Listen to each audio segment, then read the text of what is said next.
Bonjour Thierry. Bonjour. Donc Thierry Soulard, tu donc, as participé à la prochaine anthologie qui va sortir pour le Salon du Livre 2017. Donc ta nouvelle s'appelle Vague Mélodie. Oui. Et je vois que tu as des objets bien étranges avec toi. Alors qu'est-ce que c'est que ça? Alors ça, en fait, c'est une bouteille à la mer. Vu que la nouvelle que j'ai écrite, en fait, tout se passe à partir d'une bouteille retrouvée dans laquelle il y a des parchemins, plusieurs parchemins, et le lecteur lit les parchemins qui ont été laissés dans la bouteille et découvre peu à peu l'histoire des personnages qui ont écrit ces parchemins. C'est vraiment une nouvelle épistolaire dans la tradition de ce qu'a fait Bram Stoker avec Dracula. Le tout premier Dracula est écrit comme ça, c'est des lettres écrites par un personnage et on découvre peu à peu ce qui se passe. Ça a été repris par nombre d'auteurs depuis, jusqu'à Jean-Philippe Jaworski dans Gagner la guerre. C'est ça, c'est un personnage qui vraiment raconte son histoire avec ses mots à lui et sous forme écrite. Et ça permet aussi de tricher un petit peu avec le lecteur, de mentir au lecteur, de jouer avec le fait que le lecteur est prisonnier du point de vue du personnage qui raconte l'histoire, puisque du coup...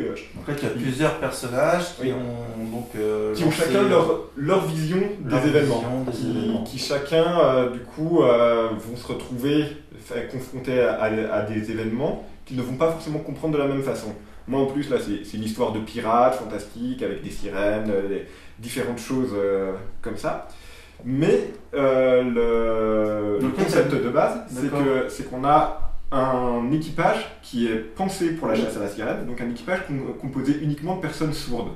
Et ces personnes, qui sont toutes sourdes, vont se retrouver confrontées à des sirènes, et vu qu'elles ont des problèmes de communication, évidemment, vu qu'elles ne se connaissent pas beaucoup, vu qu'elles ont toutes des cultures différentes, des présupposés, des choses dans leur passé qui font qu'elles ne vont pas voir les choses de la même façon. Donc ça leur donne une interprétation en fait du réel, une interprétation en fait de la contingence totalement différente. Voilà, elles se retrouvent avec chacune leur vision des événements et chacune leur façon de comprendre ce qui se passe, où parfois elles se mentent à elles-mêmes, elles veulent absolument que les choses se passent d'une certaine façon et donc elles comprennent les choses d'une donc façon cette qui les bouteille à la arrange. mer finalement qui regroupe un petit peu tous ces points de vue, cette espèce de champ qui arrive vers...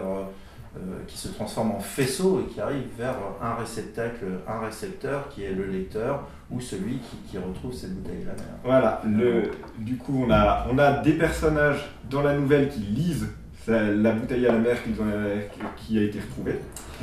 Et on a le lecteur qui est invité à faire la même chose, donc à lire les parchemins qui sont dans la bouteille, qui en plus sont des parchemins qui ont été abîmés par l'eau de mer, donc à moitié effacés. Dans la nouvelle, il y a des mots qui manquent, parce que tout simplement il y a de l'eau de mer qui a mouillé le parchemin à cet endroit-là. Donc ça permet beaucoup de jeux littéraires en fait, avec le lecteur qui doit deviner les parties manquantes, parfois c'est très simple, c'est des poésies, donc il manque la fin, il manque à chaque fois la rime, donc une fois qu'on a trouvé une fois la rime, on a toute la poésie sans problème. Parfois c'est des morceaux entiers de paragraphes où on se dit il y avait évidemment une information très importante là, et évidemment on ne l'a pas avant la fin de la nouvelle. Donc ça permet énormément de jeux comme ça sur le côté littéraire de la chose. D'accord. Et donc ce jeu littéraire en fait, et ce jeu avec les mots, avec la langue, c'est venu de ton interprétation de la thématique? Oui, alors la thématique tomber les voiles permettait beaucoup de choses. Moi je l'ai utilisé à la fois avec des voiles de bateau parce qu'on est sur une histoire de bateau, pas de pirates mais de bateaux à voile. On est aussi sur une histoire de révélation, il y a une réalité, mais il y a une perception de la réalité qui n'est pas forcément la même pour tout le monde. Et donc, quand il y a une révélation à la fin qui se passe, on a vraiment des voiles qui tombent. Donc, voilà, je l'ai utilisé de différentes façons dans la nouvelle. C'était une nouvelle que j'avais déjà commencé avant l'appel à texte, mais j'ai rajouté toute une partie, justement, poésie, chant marin. Une fois que j'ai vraiment voulu présenter cette idée-là pour cet appel à texte-là, parce que ça me semblait pertinent. En fait, c'est une idée que tu avais eue déjà auparavant, et en fait, en découvrant l'appel à texte, tu t'es dit que l'appel à texte, finalement, l'interprétation de la thématique de l'appel à texte te permettait de faire un retour, d'enrichir cette nouvelle. Voilà, c'était une nouvelle que j'avais écrite, dont le premier jet date probablement 4 ans. Je l'avais écrit à Singapour, je m'en souviens assez bien, parce qu'en plus il y a quelques marqueurs dans les noms des personnages. Beaucoup de pirates à Singapour aussi. Là. Ouais, voilà, il y a un personnage qui s'appelle Sir Francis Raffles, c'est une référence. Baffles, dans ma nouvelle, c'est une référence à Sir Francis Raffles, qui est le découvreur de Singapour, entre guillemets. Il y a des lieux qui s'appellent Sangha et Pura, enfin voilà, donc c'est le genre de petit marqueur que je me mets à moi-même quand j'écris pour me rappeler dans quel contexte j'étais quand j'ai écrit les choses. Mais le premier jet faisait 15 000 signes, quelque chose comme ça, et là je l'ai monté à 38 000 signes pour l'appel à texte, donc plus de la moitié plus, quoi. Parce que c'était quelque chose qui me paraissait, c'était une nouvelle qui me paraissait intéressante une fois racontée, en prenant un peu plus d'ampleur, en rajoutant de l'ambiance avec vraiment tout ce côté poésie, chant, et en donnant un petit peu plus de temps au personnage pour se présenter. Tu as voulu aussi apporter dans ta nouvelle, je veux dire, une dimension graphique. Oui. Au texte et aux mots.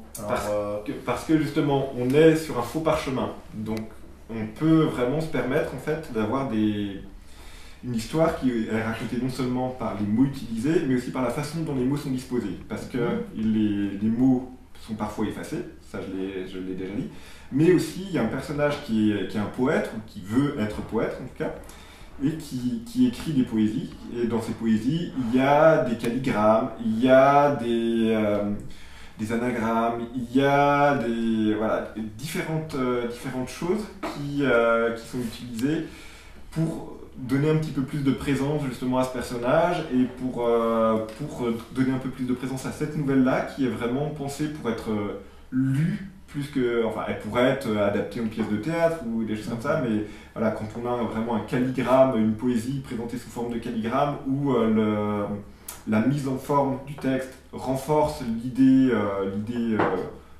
véhiculée par les mots, voilà, ça permet de faire des choses. Donc tu penses, Eric, qu'en fait, dans une nouvelle, dans un texte, il y a toujours une dimension graphique, il y a une densité des mots, une densité de la phrase qui se retrouve toujours au niveau graphique?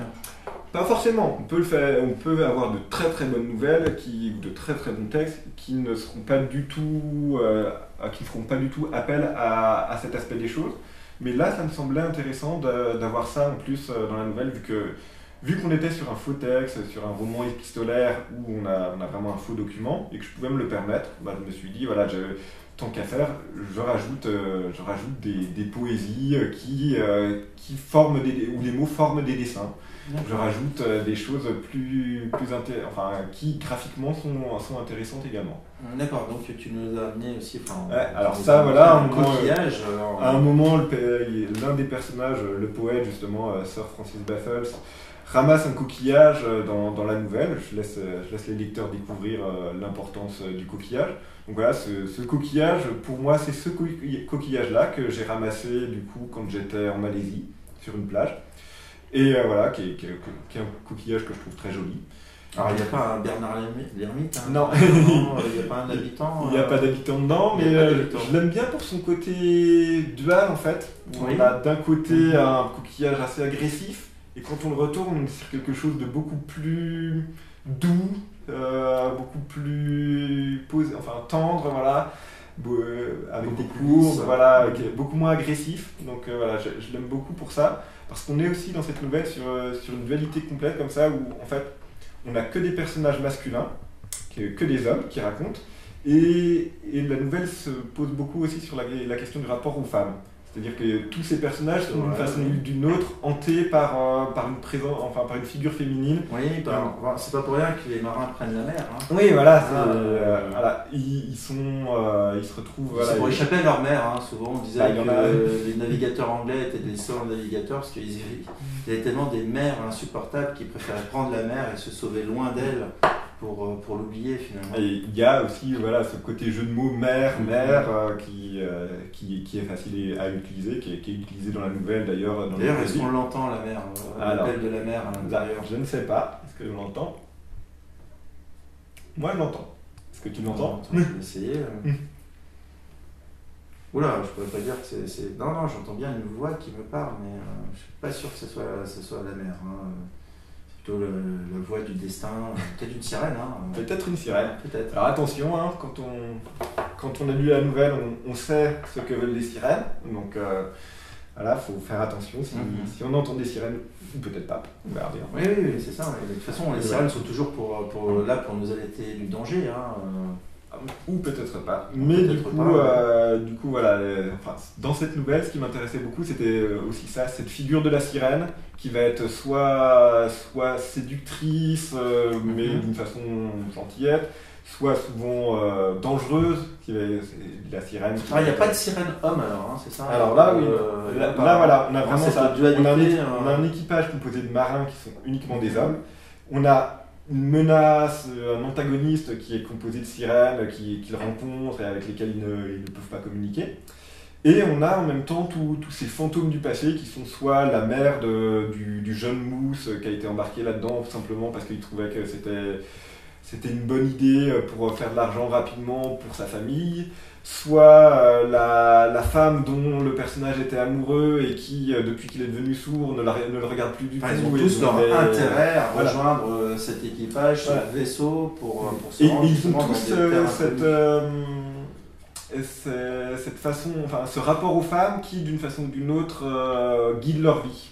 C'est-à-dire que soit ils veulent se venger d'une femme, soit ils ont un personnage de femme qui les hante jour et nuit, soit ils ont leur mère qui veulent aider, mais d'une façon ou d'une autre, 90% de leur pensée tourne autour des femmes. Question subsidiaire, pour lire ta nouvelle, il faut savoir nager?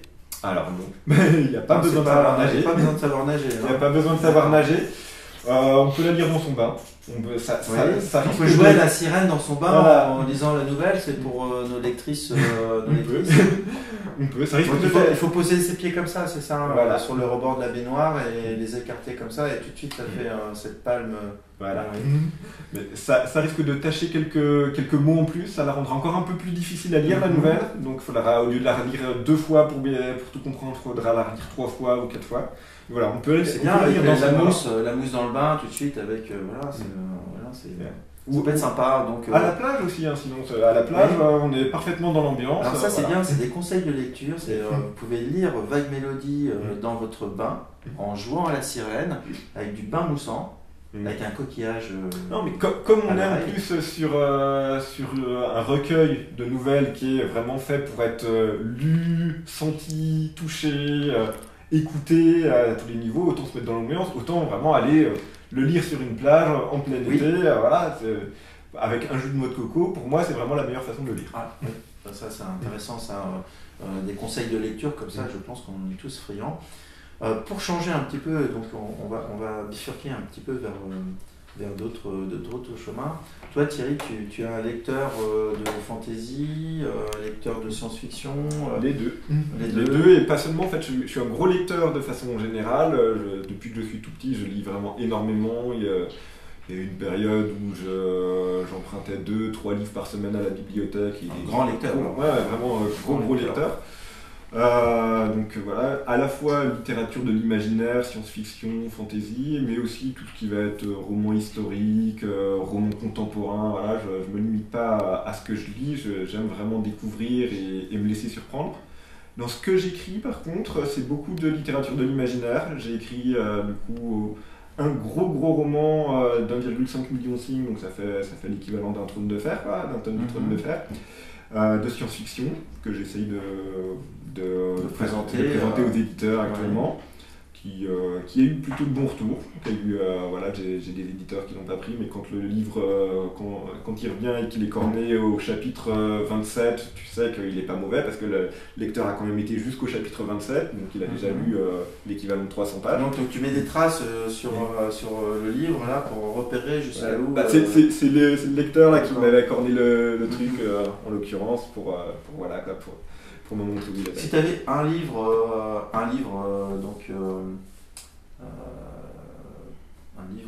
que tu as lu qui justement t'a amené le plus d'émotions, c'est ça lequel? Alors récemment, ça serait le Trône de Fer, très clairement, A Song of Ice and Fire en anglais du coup, parce que c'est un livre que tout le monde connaît maintenant grâce à la série Game of Thrones. Mais quand on lit, relit, comme moi je l'ai lu vraiment je ne sais combien de fois, tous les tomes, c'est des gros tomes, mais c'est vraiment un livre qui a différents niveaux de lecture, avec des personnages qui pareil, comme dans la nouvelle en fait, ne savent pas forcément tout ce qui se passe autour d'eux, ont chacun leur interprétation des faits, mais qui sont simplement leur perception de la réalité, et qui n'est pas la réalité de façon objective.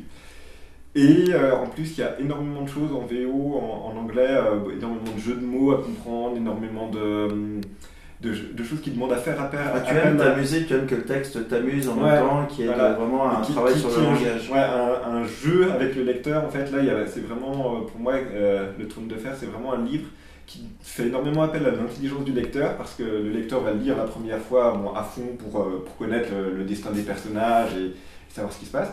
Mais en relisant une deuxième, une troisième fois, il y a énormément de choses qui se révèlent, de références, de petits détails dans l'arrière-plan qu'on n'avait pas vu avant, et qu'en fait on se rend compte que ce personnage-là qui nous avait paru totalement anecdotique, en fait c'est un personnage qu'on voit après et qui est super important. Il y a toute une partie jeu de piste également dans le Trône de Fer, vu que c'est quelque chose qui est encore en cours. Du coup, on n'a pas la fin, on n'a pas les solutions de bon nombre d'énigmes, donc on peut imaginer nos propres solutions actuellement, et tant qu'on n'a pas la suite, on ne sait pas ce qu'il en sera. Mais quand on commence à chasser vraiment les indices littéraires qu'il y a dans le livre, on se rend compte que c'est c'est riche. Ouais, extrêmement riche. riche. C'est dense en fait. C'est extrêmement riche, extrêmement dense, et les indices sont là. Et c'est à la fois des indices littéraires qui font appel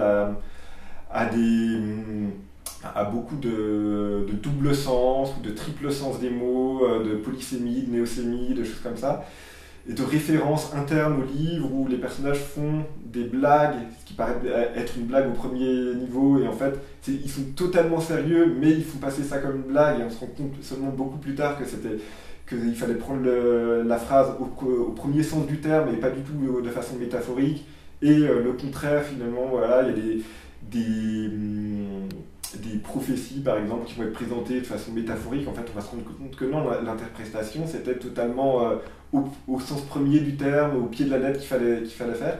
Donc il y a un énorme travail sur les mots qui est fait. Comment tu structures justement ta construction de la nouvelle? Comment tu travailles? Je veux dire, tu fais un premier jet, tu assembles des idées. Alors comment ça se passe, hein? Il y a beaucoup. Tu fais un peu de recherche. Ouais, il y a le concept à la base. Voilà, il y avait vraiment cette idée je suis parti des sirènes, donc la figure de la sirène et tout le côté Ulysse qui, pour se protéger des sirènes, demande, parce qu'il a quand même envie de les entendre, demande à son équipage de l'attacher au mât. Donc lui il les entend quand même, alors que son équipage a les oreilles bouchées pour pouvoir passer le passage avec les sirènes sans danger. Et voilà, ensuite dans cette nouvelle-là, il y a du Moby Dick aussi, le personnage du capitaine qui est obsédé par la chasse à une sirène, qui a les cheveux blancs. Voilà, on est sur Moby Dick et le cachalot blanc. Il y a un petit peu de Trône de Fer aussi, le navire s'appelle le Silence, c'est une référence au Trône de Fer, mais tous les navires de la nouvelle sont des références, donc soit à Moby Dick, soit à Trône de Fer, soit à d'autres... Ce que tu veux me dire, c'est en fait, c'est que... Toi, tu aurais bien envie d'entendre ce chant des sirènes. Hein. Si tu donnerais quoi pour l'entendre, ce chant?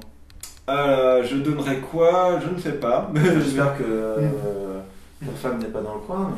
Mais, Non, mais la figure de la sirène, en fait, en tant qu'allégorie, en tant que métaphore, je la trouve super intéressante. Tout ce qui est chimère, de façon très générale, tout ce qui est... monstre inventé, mais recèle une part de vérité. Ouais, une part de vérité et une part à chaque fois de crainte ou d'espoir humain. On n'invente pas des chimères par hasard, on n'invente pas des monstres par hasard, ils représentent toujours quelque chose. Ils représentent quelque chose de nous. De nous, voilà, le vampire. C'est une nature profonde qui est tout le temps projetée dans les abysses en fait, de l'inconscient, dans le déni. C'est totalement ça, quoi. Qu'on parle de vampires ou de dragons ou de loups-garous ou de sirènes ou autres, on est toujours en fait sur une métaphore de quelque chose. Alors si tu étais une chimère, tu serais laquelle? Ah, c'est une bonne question ça. Ouais. C'est une très très bonne question. Qu'est-ce que je serais? Est-ce qu'il y a un nom? Je sais pas. Je sais pas. Comme ça, là, spontanément, je pense à la figure du dieu Scribe d'Égyptien, avec une tête d'ibis et un corps humain. Comme ça, mais ouais, on va rester sur lui, je pense. Du coup, on va rester comme ça, quoi. Merci. Pour le côté scribe et humain en même temps. D'accord, oui, le scribe, le côté humain, donc oui, d'accord. Merci Thierry de nous avoir accueillis chez toi pour cette interview. Donc c'est Une vague mélodie. Voilà, c'est dans Tomber les voiles. Et donc ça va. Je te souhaite de gagner cette anthologie, j'espère de gagner le prix d'une saison de Si je gagne, je sais déjà ce que j'écris. C'est probablement quelque chose que j'écris. Tu pars vers un roman. Ouais, si j'ai la possibilité de réaliser le roman, j'ai déjà l'idée de base. Ça parlera encore de sirènes, ça sera d'un autre point de vue du coup. Mais il y aura encore des bateaux, il y aura encore des champs de marins, il y aura beaucoup plus si j'en ai la possibilité de. Tu vas monter un groupe de chanteurs. J'adorerais. Moi je ne chanterai pas parce que je suis nul, mais je veux bien écrire les paroles. Faire une représentation à Saint-Malo lors du festival des champs marins. On pourrait convier comme ça une trentaine de sirènes qui feraient les chœurs. Totalement. Totalement. Pour la promo du livre, on fera ça. Voilà, c'est ça, très bien.